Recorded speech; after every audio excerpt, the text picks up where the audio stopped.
Hey there. So.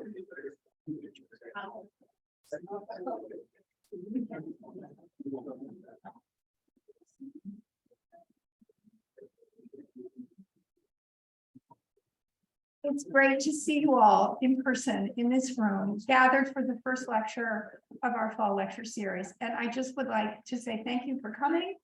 And can we give each other a big round of applause for the starting year?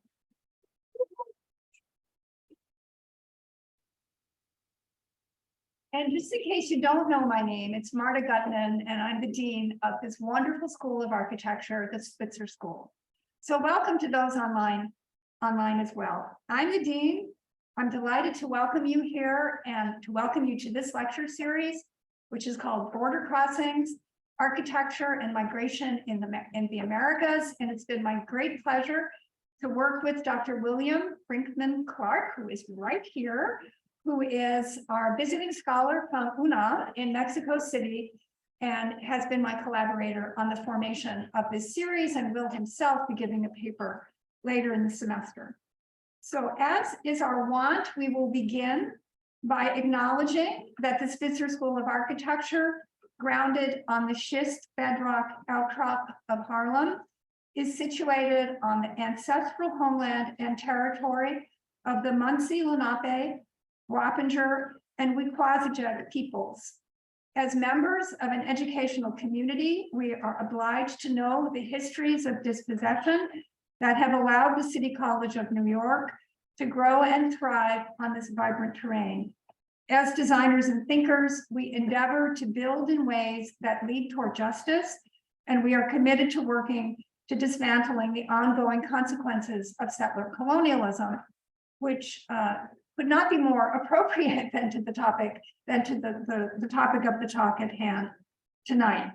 I would also, and perhaps this sounds a bit discordant, but I would also like to acknowledge that this series is made possible by the Spitzer Architecture Fund and the generous support of Frank Sciame, class of 74, the CEO of Sciame Construction. And we're really hoping we can get Mr. Sciame uptown to come back to Spitzer and join us in the lecture series this semester. So William is going to introduce our guest speaker for this evening, and then we will get to it. Okay, so thank you, everybody.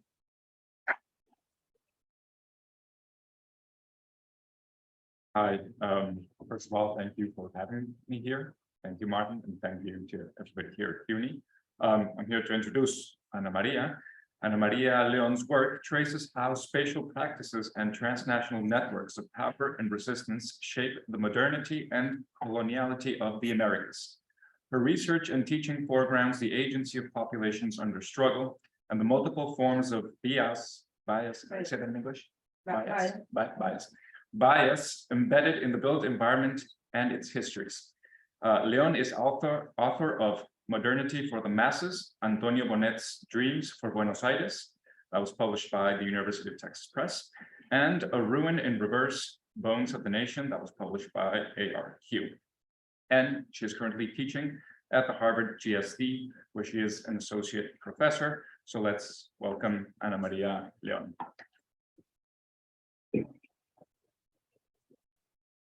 Thank you so much, William. I also want to thank Camille for all her help with logistics. And I want to thank Martha.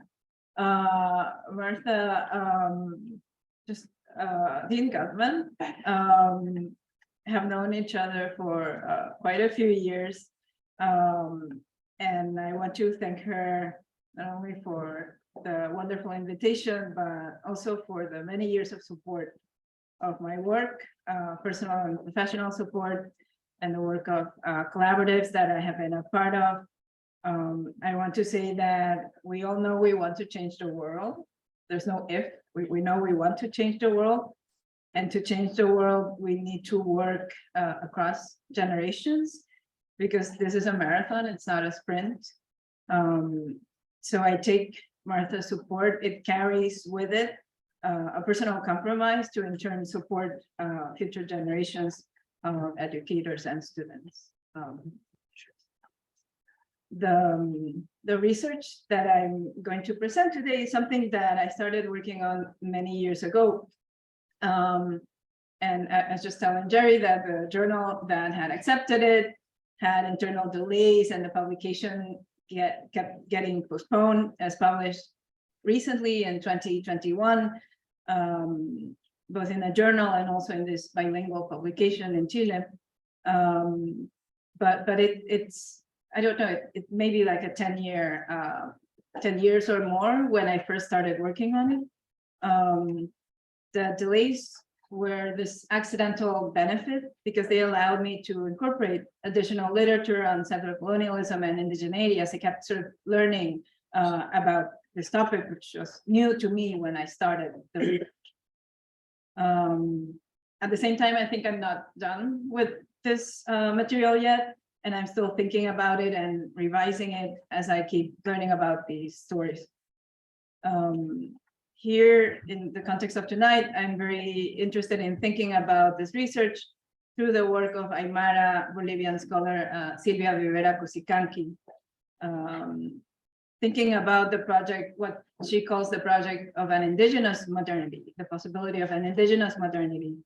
Rivera Cusicanqui describes how this project can emerge from the present through a non-linear understanding of history, in which what she calls the past future is contained in the present. And I'm eager to reflect on the role of the historian as a participant in this project, because it's a political project. Because this research that I'm going to present, as you'll see, started by thinking about this museum, the Museum of La Plata, through a series of scale jumps in space and in time. And it seemed to me these jumps were the only way to understand the circumstances that frame this narrative. I was just this week teaching the work of anthropologist Michel Golf-Fleuriot, who starts this wonderful book on history, Silencing the Past, by addressing the ambivalence of the word history in many languages, and how in popular parlance, history means both this is what happened, and also means the narrative of what happened. So the events, but also how we tell those events, right? So I want to sort of call your attention to the work that here I'm doing in the way I tell this story, because it's very deliberate to construct this narrative of what happened in a very particular way. In the late 19th century, ships left Liverpool and Manchester and headed southwest across the Atlantic, carrying iron tracks, beams, girders, and other building components. They docked in the port of Buenos Aires, unloaded their cargo, and laid out tracks which spread and grew across the pampas, the vast Argentinian plains, as the spidery extensions of a large railroad network. By 1914, Argentinians claimed it as the 10th longest in the world, as the pride of the country. The conquest of this territory was requisite to its transformation into a site of extraction, into a landscape that was cropped for grain and cattle to be processed and shipped back to Europe. But of course, this land was not empty, and it is not empty. Traces of the Pleistocene remain, from the bones of large mammals to those of the first human inhabitants of the American continent. However, the presence of their indigenous descendants complicated this clean narrative. These traces came to be contained within a new building. In the middle of the pampas, a grid was laid out, and within this grid, the Museum of La Plata. This museum can be understood as an apparatus that allows us to trace different networks of exchange operating at vast distances in time and place. Here are those jumps that I was talking about. From the British Empire to the Argentinian pampas, from Pleistocene bones to the 19th century wars against the peoples of the Americas, and finally, from an imaginary remote past to our settler colonial present. Standing at the crux of these networks, the museum was instrumental in dissociating indigenous populations from their contemporary context and presenting them instead as subjects belonging to a distant past. In doing so, the institution was and remains complicit with processes of genocide and empire expansion, linking these networks of resource extraction and industrialization to the decimation of one of the oldest populations of the American continent. The presence of the Tehuelche, or Aonikenk, and the Tehuelche is the exonym, so it's the name they were assigned by settlers, but I'm going to use the name Tehuelche because it's how they name themselves in the present, but I want to make that clarification. The Aonikenk, or Tehuelche, who have inhabited the region from about 14,500 before Common Era, their presence in the museum's original display holds the key to this Argentino-British project of territorial expansion. In the halls of the Museum of La Plata, an evolutionary march of specimens culminated with an exhibition of Tehuelche and Araucano families, spinning their looms and discussing their lives. One of these indigenous folks was involved with the preparation of exhibition materials. Lonco Modesto Inacayal, a Tehuelche chief liberated from a prison camp by Francisco Pascasio Moreno, founder and director of the museum. In 1885, Inacayal and members of his clan, as well as members of the Foyel and Sayeuque clans, were incorporated into the museum, first as living samples, and after their death within the walls of the museum as anatomical displays. They join a tradition of exhibition and display of human bodies, primarily people of color, that extended from Europe to the Americas, including the United States, Brazil, and Argentina, and which lasted well until the 20th century. In Argentina, I argue, this exhibition played a specific role within the discourse of the state. In recounting his travels through Patagonia, Moreno acknowledged raiding Tehuelche burial sites to increase his collection of human remains, which joined the collection of the museum. He described his relationship with Tehuelches and their bodies with detachment. Speaking of a Tehuelche he had previously befriended, he remembered, and I read, sorry, I forgot to translate from Spanish. He allowed us to take his photograph, but by no means to measure his body and especially his head. I ignored the curious anxiety which made him act in this way, for later, when I met him once again at Patagones, even though we had remained friends, he would not let me get near him when he was drunk. And a year later, when I returned to that spot to undertake my journey to Nahuel Huapi, he declined my offer to come with me, claiming that I wanted his head. That turned out to be his destiny. Days after my departure, he went to Chubut and was viciously killed. On my arrival, I learned of this mischief, found out the spot where he had been buried, and on a moonlight night exhumed his corpse, the skeleton of which remains today in the Anthropological Museum of Buenos Aires, a sacrilege committed for the sake of osteological research on the Tehuelches. We have to also situate this quote in the late 19th century and the understanding, this is not a quote that would be probably said in the same way today, but perhaps it's still the spirit of some folks in the present. British historian Jens Anderman has read Moreno's detachment as ironic contempt, mobilized to erase the violence exerted by the museum. But I think there is a more insidious problem in Moreno as collector of human remains and agent of the museum, and it has to do with the transformation of the Argentinian territory into a space that harkened back to the Pleistocene past, at the same time as it was projected into the future conjured by the Industrial Revolution. As the Tehuelche bodies and bones were incorporated into the Pleistocene display, the supposedly savage nature of the pampas was ready to be retrieved and reconstructed. This complicity between what British sociologist Tony Bennett has defined as the exhibitionary complex and the logic of settler colonialism is what I'm interested in discussing in this talk. Anthropologist Patrick Wolf has explained, this is well known, that settler colonialism operates as a structure, not as an event, in that it's not an event that's set in the past, but rather a logic that structures a set of practices up to the present. Understanding the exhibitionary complex in La Plata as guided by the logic of settler colonialism reveals that the ongoing curatorial practices in the museum still participate in this logic.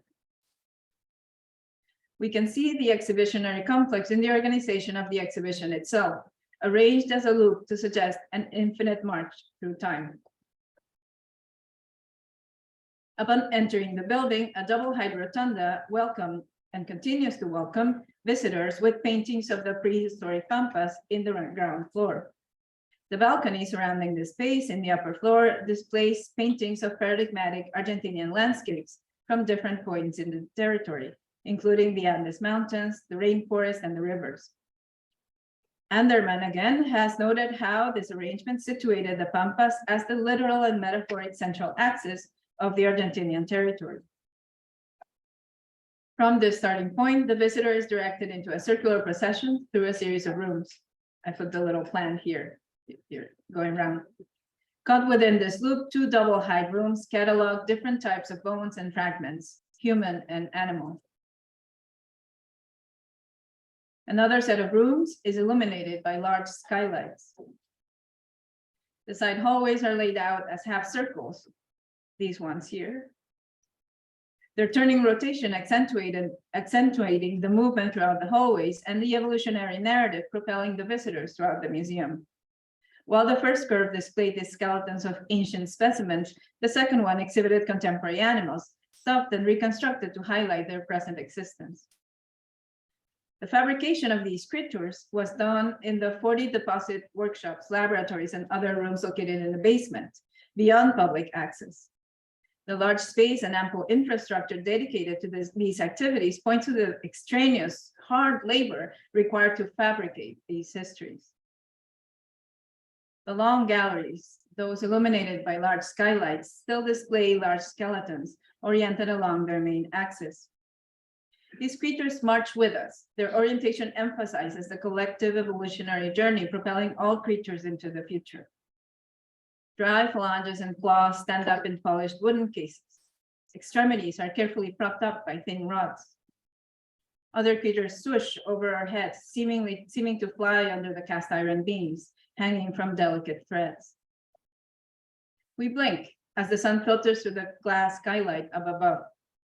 Iron beams and megatherium bones are displayed together as naked armatures, a reminder of the iron tracks that brought them together in the first place. When Moreno arranged this room, he was intent on increasing the quality and scale of the display. In a letter to a collaborator, he wrote, "We need at least 200 more skulls and some skeletons for the anthropological gallery to give a good impression. I insist on the convenience of having great predators. We need to obtain something to fill these hundreds of meters as soon as possible." Indeed, when the museum first opened, several galleries remained empty and closed off to the public, but the scientific community did not get a good impression, and many of Moreno's colleagues protested. Surely pedagogical intent here had trespassed into vulgar spectacle. The crowded skeletons were arranged in this aesthetic of the gigantic, meant to overwhelm visitors through sheer size rather than instruct them. I argue this aesthetic of the gigantic served a nationalist agenda. In contrast to natural history museums in Europe and the United States, which had resources to collect specimens from around the world, in La Plata, the museum was primarily stocked by local findings, turning them into an ideal vehicle to serve the narrative of the state. In 1825, the United Kingdom signed a treaty with Argentina, making it one of the first countries to recognize Argentinian independence, which had happened in 1816. At the time, England was turning from an agricultural nation into an importer of grains, meat, and wool, and Argentina's expansive plains and temperate climate provided the ideal territory to cultivate these crops and herd cattle. This was also the case of Australia and the United States. But neither the crops or the cattle being herded in the plains were indigenous to the landscape. However, the ownership of this potentially lucrative territory was up for dispute. While the Argentinian state had been founded by criollos, which is a confusing word because it comes from the same root as Creole, but it means something completely different in Spanish. And in Spanish, in colonial times in Spanish, now it means something else. in colonial times in Spanish, and by the 19th century still, it meant Argentinians of Spanish descent. So it's in a way, it's a similar word to settlers. The Pampas were still populated, while the Argentinian state had been founded by criollos, that is, Argentinians of Spanish descent, the Pampas were still populated by indigenous peoples, including the Mapuche, the Ranquel, and as I mentioned before, the Tehuelche. In this painting, commissioned for the World's Colombian Exposition in Chicago, Argentinian Ángel de la Valle illustrates how these groups were depicted to the criollo population as so-called dangerous Indian raiders who stole cattle and white women. It's like really over the top. And also I want to note that they're holding sort of elements of the Catholic Church, if you sort of zoom in, and the horses are stolen because they're horses with the traits of the Argentinian army, right? So they have stolen horses, raided a church, and they're stealing this white woman, and the sort of the whiteness of her skin and dress sort of echo with the whiteness of the horse. Sorry, I'm becoming like art historian, I guess. A large infrastructural project, the Trench of Alsina, was devised in 1877 to hinder these raids. It was basically a landscape project. Heiser would like it. Michael Heiser, sorry, couldn't help the fun. Some people caught it. Okay. So there's a trench that was meant to hinder these raids and keep the cattle in, right? Not let the cattle, like, because the cows couldn't like go through the trench. But it was soon apparent that placing an obstacle to the raids was not enough, because they didn't really, it was not only the cattle they cared about, right? As the land. In a series of campaigns throughout the 19th century, known as the Conquest of the Desert, a deceiving name as the plains are not a desert, the Argentinian state waged war against its indigenous populations with the express objective of exterminating them. And Minister Julio Argentino Roca was adamant about the urgency of this enterprise. He says, our self-respect as a virile people obliges us to put down as soon as possible, by reason or by force, this handful of savages who destroy our wealth and prevent us from definitely occupying, in the name of law, progress, and our own security, the richest and most fertile lands of the Republic. Again, there's no subtlety in this objective. The result of these confrontations was the decimation of the indigenous population and the near extinction of the Tehuelche. Yet not all these populations were eradicated. Large groups were imprisoned, paraded around Buenos Aires, and then relocated to concentration camps called Indian deposits to be used as enforced labor. In this sense, the genocide of the indigenous populations living in Argentina should be understood as a parallel chapter to the structure of settler colonialism in the United States. In Argentina, this land, several million hectares, was either given away or sold at reduced prices by the state to groups connected by family or economic ties to the governments of the period and to the military. And something extremely similar happens in the United States as well. Also in the 19th century, Charles Darwin's visit to Argentina called attention to the presence of fossils of extinct mammals in the Pampas. In 1832, Darwin's ship, the Beagle, was anchored in Bahía Blanca, a settlement about 400 miles southwest of Buenos Aires, near the site the first campaign against the Tehuelche was getting underway. Just as the descendants of its first human inhabitants were being eradicated from the Argentinian Pampas, the ancient remains of their companions, megatheriums, glyptodons, and other creatures of the Pleistocene were being unearthed from the same plains. Darwin's findings confirmed the Pampas as the territory of the remote past, where the bones of fantastic creatures might be unearthed, like a latter-day lagoon, to confirm Argentina's greatness via the presence of the remains of these gigantic animals. These bones and fossils populated the collections of natural history museums in Europe up until 1864, when the provincial government banned these remains from leaving the country because they realized this was like a great asset. Other remains soon confirmed that these large animals had not been the only population of the Argentinian Pampas during the Paleolithic era. Starting in the late 1850s, Argentinians, including Italo-Argentinian paleontologist Florentino Ameghino, Estanislao Ceballos, and the aforementioned Moreno excavated the remains of Paleolithical humans, establishing the presence of these groups as one of the first human presences in the Americas. Such a discovery gave the young nation the arguments to claim itself as a possible cradle of humankind, a site of origin rather than a peripheral locality. It is in this light that we must understand Moreno's narrative of friendship and tomb raiding, caught between the state-sanctioned genocide of the Tehuelche and their conflation with Paleolithical human remains as markers of the nation's sublime past. With the native population out of the way, the Argentinian pampas were ready for large-scale cultivation. British investment and Argentinian landowners combined to engineer this territory, transforming it into a transnational network involving ports, ships, granaries, refrigeration facilities, and other components linking both sides of the Atlantic. Additional infrastructure had to be built to connect these facilities to the pampas. The Argentinian railroad network was started in 1855, but its different systems were sold to mostly British companies by 1890. By then, it extended almost 10,000 kilometers. Private investment meant private tracks laid out to transport these goods from their origin in the pampas to the port of Buenos Aires and from there across the Atlantic. The railroad tracks, sheds, depots, signaling booths, and other built components of the system were built following British guidelines, and its iron structures were manufactured in England and shipped to Argentina to be assembled there. A network of meat slaughter and refrigerator facilities were organized from the Argentinian side. And a large workforce was needed to replace the original population. This new population was also shipped from Europe, mostly from Italy and Spain, heeding the call of Argentinian advertising and incentives, and giving this country one of the largest percentages in foreign-born population at the time. The narrative of the Argentinian nation was thus constructed by the erasure of indigenous populations and their replacement with displaced European groups.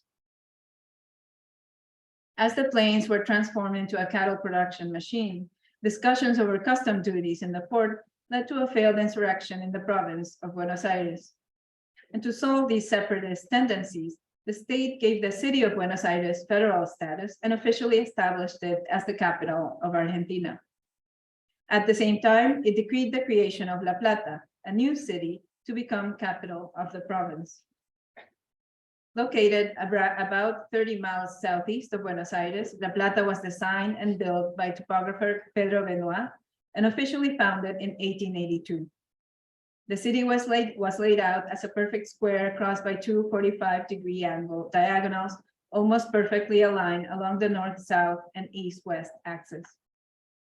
Benoit's French roots and Freemason affiliation point to some of the possible formal origins of this scheme.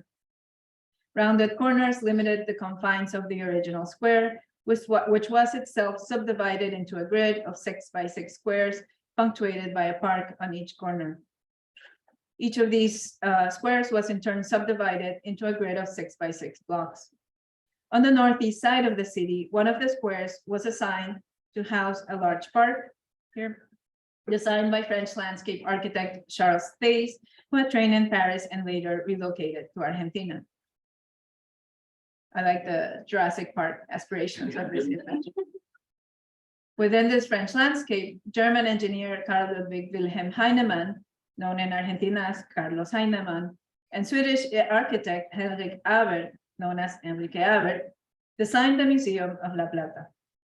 Early drawings suggest that they initially envisioned this landscape populated by reproductions of its Paleolithic fauna. Unfortunately, this was not what they did.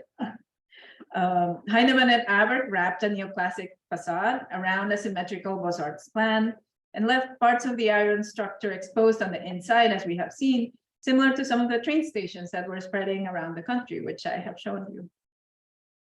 The museum building went through a few renovations throughout the 20th century until it was designated a National Historic Monument in 1997.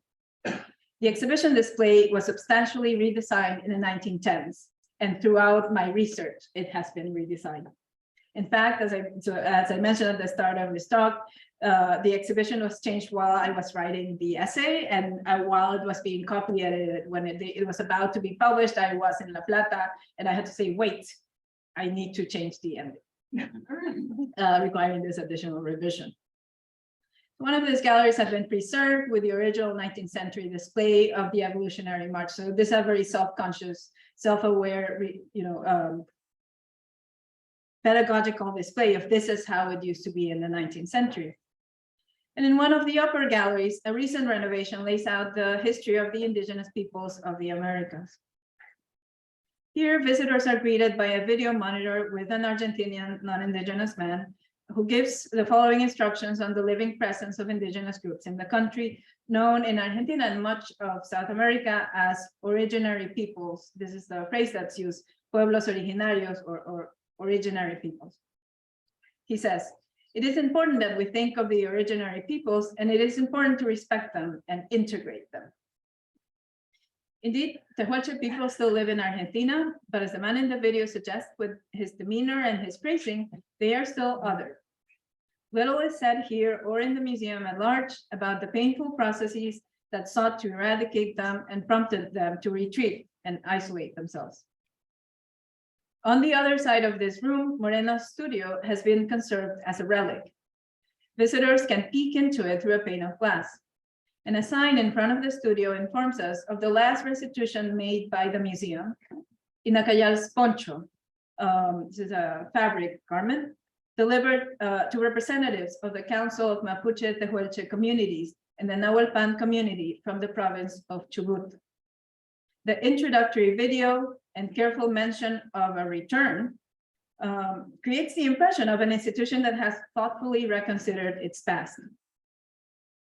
The display informs us that the restitution of this valuable object that symbolized a relationship of respect between Inacayal and Moreno today represents a new stage of fraternal dialogue between the museum and originary communities. However, the restitution process was more complicated.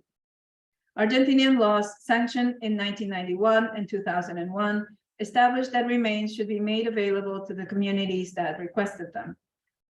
Inacayal's remains were partially returned in 1994, but in 2006, the group Colectivo Guías, a self-convened organization of anthropologists at the School of Natural Sciences and Museum of the National University of La Plata, verified that the restitution had been incomplete and that parts of Inacayal's body had been held back by the museum, as well as the remains of some of his family and companions. A second restitution was secured in 2014, comprising not only the poncho, the fabric, but also body remains of Inacayal, his partner, no name on record, and his niece, Margarita Foyel. Currently, the museum still holds human remains in its collection. Speaking at the time of the second and final restitution of remains in 2014, Lonco Ángel Ñanco Sacamata, representative of the Mapuche Tehuelche community, asserted, this allows us somehow to sow some hope of recuperating ourselves as a people. Per the request and continued activism of indigenous groups in Argentina, human remains have been taken out of exhibition, but the restitution process has been delayed because of the challenges of identifying individual remains. In its own website, the museum accepts requests for what they call the restitution of claimed individuals. In the 19th century, these groups were decimated, their tombs raided, and their bodies and bones cataloged, archived, and displayed. In the current display, the genocide of indigenous peoples is elided, their presence presented as a chapter within the longer histories of the continent, and the history of Inacayal and other indigenous captives is left incomplete. By choosing to omit its many complicities and aggressions against these populations, the museum repeats the gesture of eradication. And the images I've been showing are from the Tehuelche communities going into the museum in the restitution of 2014. I'd like to conclude this presentation with another image. This is an image of one of the women who was in prison in the museum, and it has been recuperated by artist Jasmine Perez Alvarado in collaboration with Mapuche writer Liliana Ancalao. In collaboration, Yasmin and Liliana thread through the photograph. So there's a sort of, you know, they saw, right? So, and by this action of threading, the artists seek to weave through the image and its history through this gesture of repair, right? It's like they're sewing things back together, but when you saw something like this, you puncture the paper and you leave a trace. You repair, but you don't erase, and I think that's important. In researching these histories, I am mindful of, this is also something I was just teaching, of Alud scholar Eve Chalk's problematization of what she calls damage-centered research. This is research that focuses only on oppression to the point of defining populations under struggle through the oppression they have been subjected to. Chalk proposes a moratorium on damage-centered research, and instead proposes an epistemological shift to a framework of desire, what she describes as an assemblage of experiences, ideas, and ideologies, both subversive and dominant, that complicates our understanding of human agency, complicity, and resistance. Not substituting damage with desire, but shifting our understanding so that the history is not, that the violence of damage is the incompleteness of that history and the ways in which it defines population through oppression. And what Eve Chalk calls for is a more complex understanding of personhood that acknowledges violence, but also understand the complex histories and the complex personhoods of populations under struggle. Following the work of Eve Chalk, I've been careful to trace the agency and powerful triumph of the Huelche in claiming the remains of the population still in the museum, and the work of Perez and Ancalao, a work that points to the gesture of stitching, like I said, as a gesture that repairs without erasing the wound. With this gesture of repair, I just finish by bringing us back to Aymara Bolivian scholar Silvia Rivera Cusicanqui. If settler colonial theorists like Patrick Wolf have discussed settler colonialism as an ongoing structure, and there's a politics to this to say, yes, settler colonialism is in the present. Rivera Cusicanqui, who's an indigenous scholar, focuses on the project of an indigenous modernity inserted in the contemporary world and imbricated in countering ongoing forms of colonialism. I'm interested in Rivera Cusicanqui's thoughts of this indigenous modernity as imbricated in what she calls a nonlinear vision of history, one that moves in cycles or spirals so that, she says, the past future is contained in the present. And this is how I approach this history. So you will have noted that there's like a spiral sense to, you know, going around these problems, sort of returning in the way that I narrated them, sort of these jumps in scale and time. Rivera Cusicanqui's writing makes me think about our task, or my task as a historian, and those of us who are historians. And her work makes me think that by writing about these pasts, we can contribute from our present towards other futures. Thank you.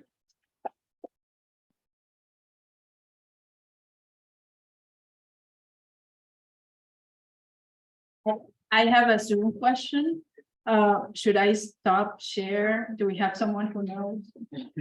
No, because do we have questions on Zoom? There's. Oh, no, we have no questions. So before you all disappear, what do we have? Damn it.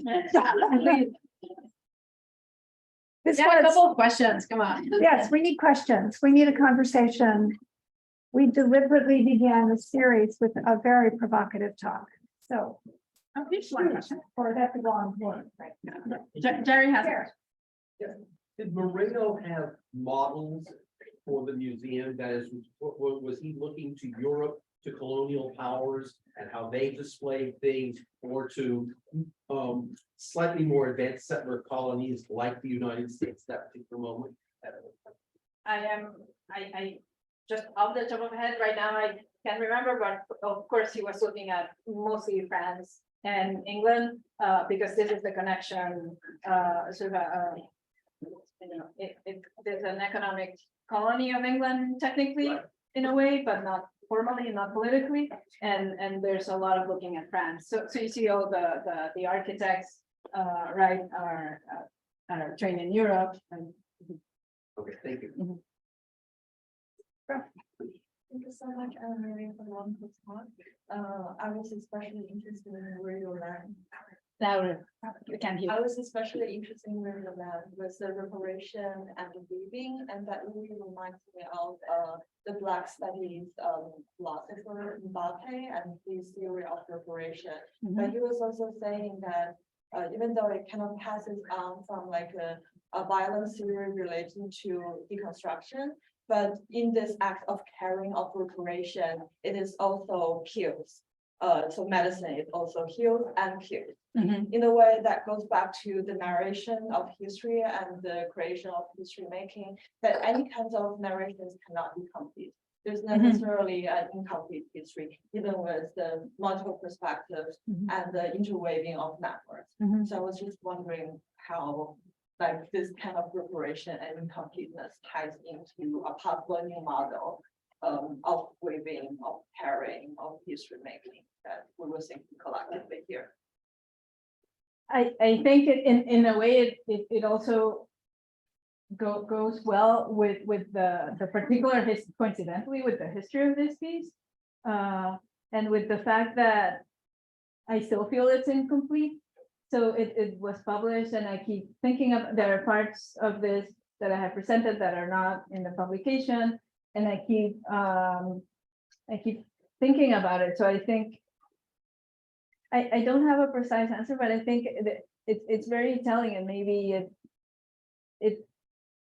I think my answer perhaps has to do more with teaching than with research, because when I teach these histories, I find that teaching them also brings forth the importance of a shift in how you teach, and how I think we all know to teach, where we make it clear that we're not teaching everything you need to know. We're not teaching in a mode where you have covered everything, you have covered the main, like check, I have the 20 buildings, so that's all I needed to know.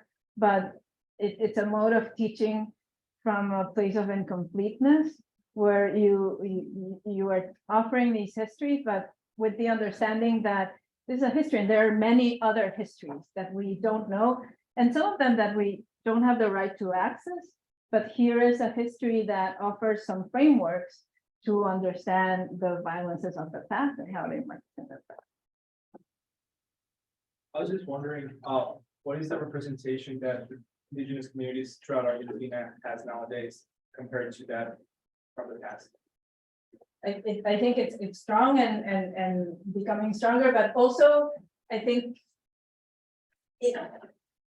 there's a lot of the indigenous communities, once this process that of genocidal war that I have explained starts, there's a lot of migration to more peripheral areas of the country. So it's important to understand that they were not eradicated, right? And there's, of course, a complex history throughout the years of intermingling with the populations that were sort of literally brought over from Europe. So, but there, I think right now there's a stronger organization and sort of naming and organizing and an acknowledgement and a pushing for rights that perhaps wasn't as strong before. This varies with Uruguay, which is just next to it. I think that there's been a lot of pushback on the rights of some groups to claim themselves as indigenous. There's there's a resistance to acknowledge. So this is, I think, an ongoing conversation. It's a little, I'm from Ecuador. I'm from an Andean country, which has a very specific indigenous tradition, and it doesn't follow precisely a settler colonial pattern. It's different because there was a very big indigenous population, but in the way it happens in Argentina, I find it productive to compare it to the United States. Question. Thank you so much for your talk and revealing like the unrevealed Argentinian histories. And I think that your whole conversation and lecture can be situated in the very infamous book of Civilización and Barbarie, right? You know that. Yeah, that was the next slide that I. Like the tension between like the settler colonial the colonial settlers and putting it in terms of like we can be the barbarian, we can be what is now, or we could be civilization. And civilization was straightforward Europe in terms of like cultural and symbolic like devices, and the United States in terms of institutional devices. That's why I like that comparison with the United States. So my question goes, you know, and in this civilization and whitening project of the Argentinian society, as you show, space and architecture and materiality play a fundamental role. Like, what I see is that the politics of preparation and actually the what is happening in terms of preparation is taking place, as you show it, in terms of like bodies, objects, things of value of wealth, of like, but not so much in spatial and like architectonical ways, you know. I think it is blended through, and it goes to his questions, the popular movements. Yeah. That is not only a strict question of the pueblos originarios. But do you, in your research that is more recent, did you see some discussion about like spatial preparation too? I haven't, and I wonder if I wouldn't know for sure, but that is an interesting contrast with the very firm emphasis on the land in the US and Canada, right? Of land back. I would dangerously assume that in South America, in Argentina, in the Southern Cone, there's an understanding that that is not going to happen. Although there's that understanding here too, but I think it's just,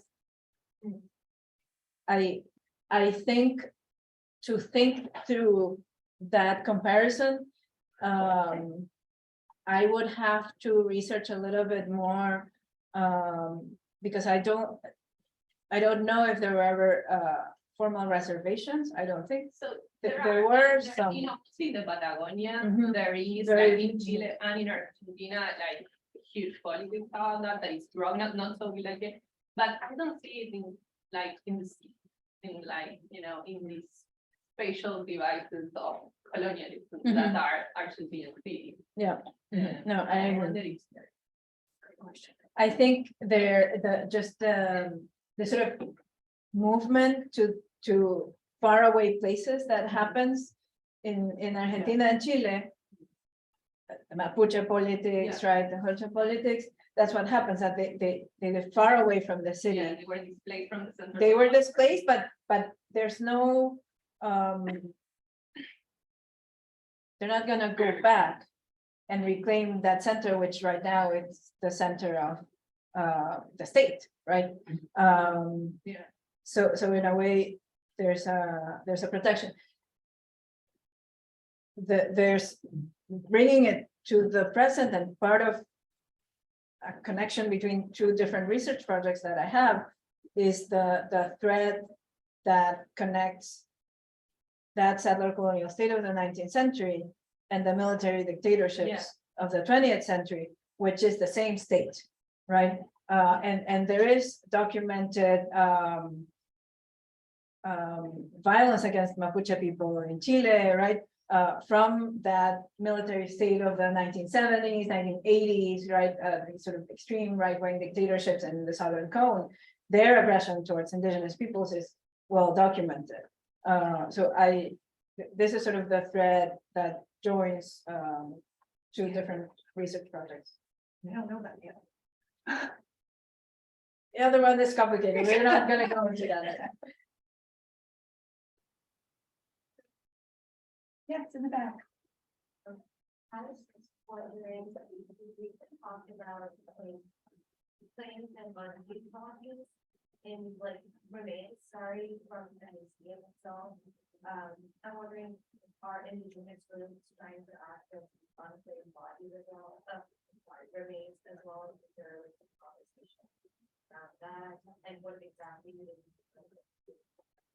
Well, the problem both there and for instance, in universities in the United States, is that these universities that have museums, or in this case, the Museum of La Plata, say, well, we have to know, right? Like, who do you return this remain to? Like, what you, there have, and you can't trace, right? Because that's a stolen. And that erasure is part of that violence. The way they discovered that the museum had said that they had returned all the parts of the Navidad bodies, and it was university anthropology students. That there used to be, I don't know if it's still there, used to be a YouTube video with them sort of sneaking into the museum illegally at night. And then they discovered the remains were there. And when they published that, that's when the museum just had to concede.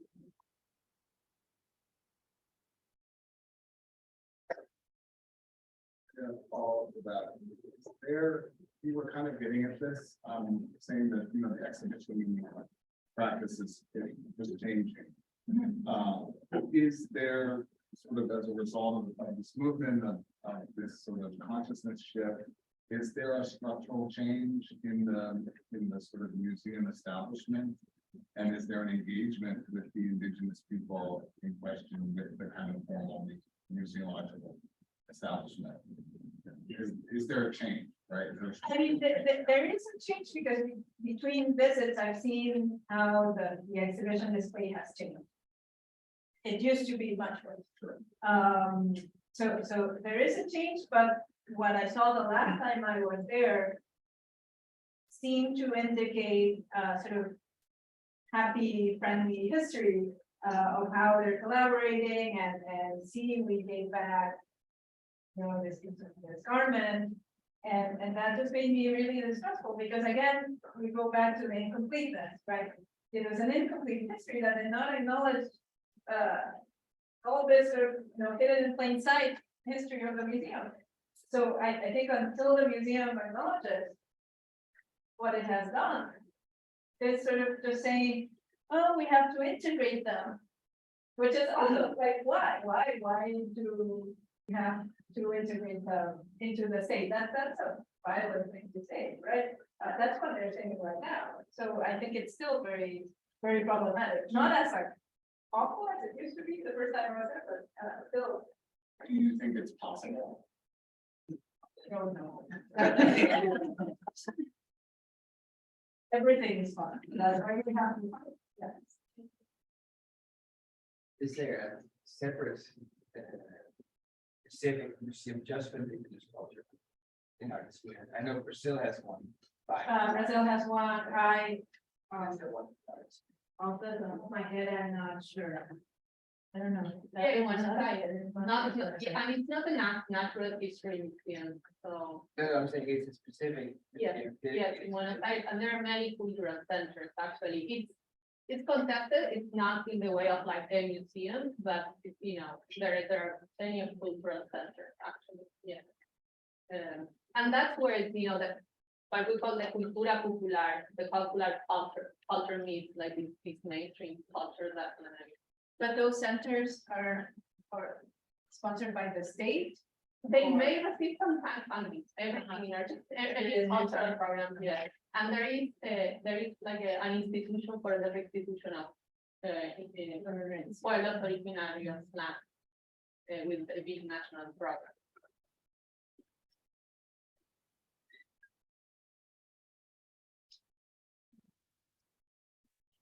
Any more questions? No. Considering how like the bodies that you showed on the screen were like collected after like a movement of erasure and like, I don't know, it's specularized or something like that. Like what's like the sort of exchange happening between like institutions like museums and like people like Christians? Like how do these groups contend with like bringing these collected bodies back from like an object of analysis or an object of spectacle back to like to what they like claiming to. Ask me again the question. How these groups have been protesting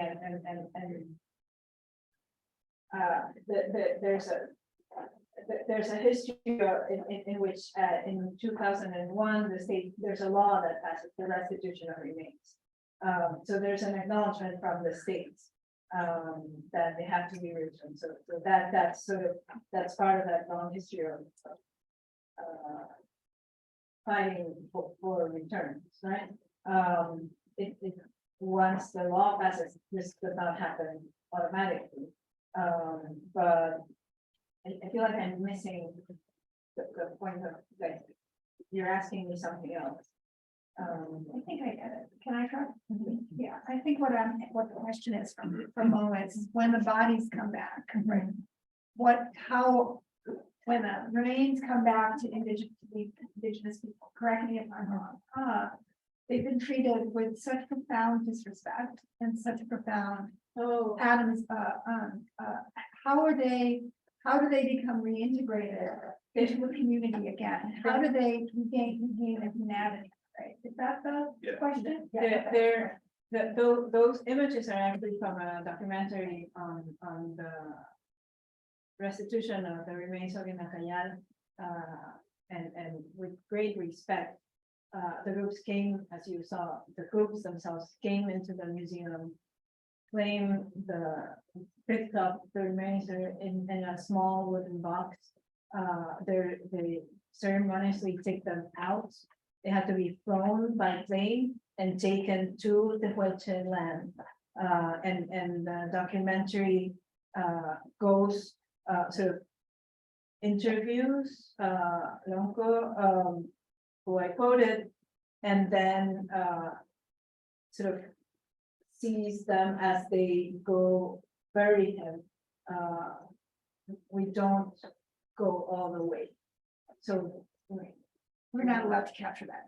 The line is drawn, the line of respect and repatriation and indigeneity is maintained, and that's about space. Yeah, it's about claiming space, about marking space, about using that space as being integral in that process. I mean, I'm sure we're hearing you talk about it. So it's very moving and. Yeah, thank you for that question. Thank you for explaining. I haven't really understood. That's what I'm here for. Thanks.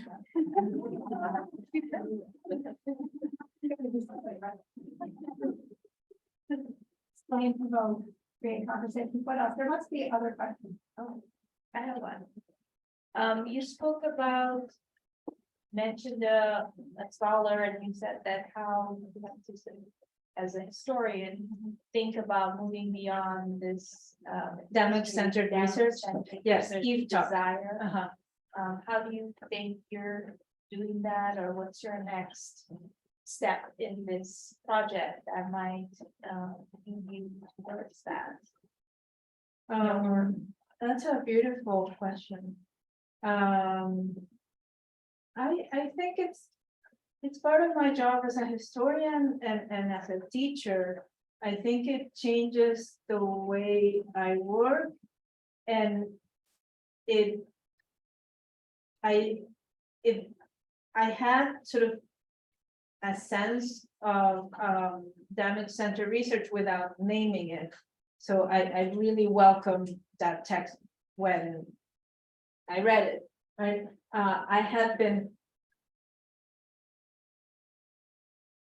thinking about how histories of violence can be damaging and hurtful, and that was concerning to me. And I think it helps me think of myself and think of the effect of the texts that I write and how I write them. I think it's also part a little bit of like a type of thinking outside, not only working as a historian in other mediums and formats, which is something I've done with this group that I'm part of, the Settler Colonial City project. We've done some installations and some work that sort of geared towards very sort of front-facing history or public-facing history, working with indigenous communities. So I think this is something that that I'm still figuring out, but I don't know. Thank you for the question. It's sort of helpful to sort of phrase it and be challenged to answer it.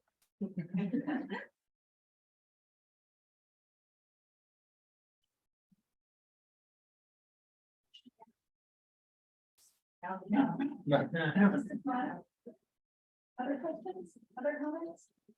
Oh, sure.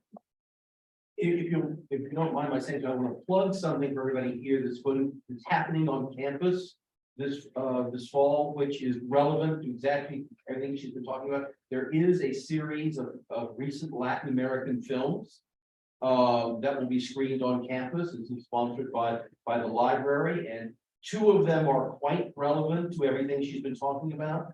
One is called Guarani, and it is about a grandfather who lives in indigenous modernity in Paraguay, who must take his granddaughter to be reunited with the mother who is living in Buenos Aires. So it's a journey from indigenous modernity into the heart of Eurocentric Argentine modernity. The second film is Even the Rain, and it's about the relationship a film crew has to dealing with the people on the ground when they're trying to represent the history. Both are award-winning films. They're going to be screen free on campus.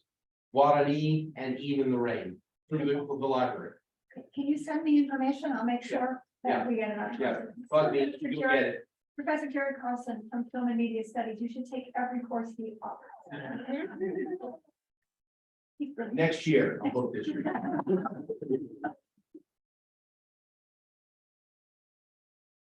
So I have a kind of a comment and then a question. This summer I was in England, in Oxford. I was giving a paper, and I went to the Great Museum of Science in Oxford, which we teach in history in architecture. And in the back there's a huge, like your museum, right? Big cast iron construction, and the center, Darwin's picture, all these collections of animals and stuff are in it. But in the back is another museum, an anthropology museum, and that museum has in it collections of people. I mean, it has people. It has every kind of material culture except European material culture. Yeah. So you were there to look from a supposed scientific lens on the cultures of people and the things they make, from canoes to firearms to pipes and the like. And there used to be people in that exhibit, right? Used to be, and I mean, I was so that, but the museum display is structured basically as it was by British imperialists, and yet, and so you see in that museum collections which reflect a similar narrative as to the ones you're speaking of, but it isn't a settler colonial narrative, it's an imperial narrative. Yeah. And I was struck by that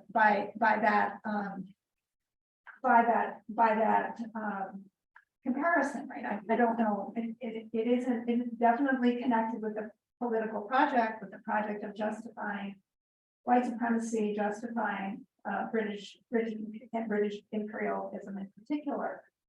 But what was profoundly the exhibits, the collections, the arrangements, the titles, the cards, the cabinets, the whole deal was. I had to leave, right? But then what they have in it is they inserted five rethinkings, right? They show you where they've taken out the heads, right? Where they've taken out, right? Where they're rethinking, they're answering the criticism that's coming to them, which is profound and correct and important. But the only way you would know about that criticism if you managed in this huge space to engage with the five displays that question the displays in and of themselves. And of course, nobody was doing that, right? I mean, I was there because I'm a historian, you know, I want to know how people are rethinking tobacco, right? Or opium, which is, you know, the history of opium or the history of tobacco, or I can't remember what the others were. But other than that, there was just folks taking their kids on a Saturday afternoon to look at the museum and absorb the narrative that is unchanged, right? And I was left with a profound sense of both of anger, of discomfort, and of just how much work there is to do, right? Yeah. I just very briefly would say that it's amazing to see, it must have been amazing to see that sort of exhibition that has not changed. And at the same time, because I was teaching an introduction to Western modern architecture, I was thinking also both, you know, in the 1889 Paris exhibition, so the Eiffel Tower, which is an object of architecture that we study, and in the Chicago World Exhibition, both those exhibitions exhibited people, and it is something that is not sometimes sort of clarified in history of architecture. I'm sure, of course. So both keeping things as they were, but also it is clearly wrong, but also erasing them from history and cleaning it up. It's also problematic. It's also problematic. Because you need to know what happened, right? You can't, but there were these kids accepting these categories of knowledge that we know are wrong, right? I mean, we just know they're wrong, and they're not right. I don't have an answer, but I thought this gesture, this you know, so photograph which was exhibited in I'm not gonna say that because it's on a detour somewhere else. But it's sort of, you know, I think it's the start of you know, sort of signals possibility of repair. Okay, thank you.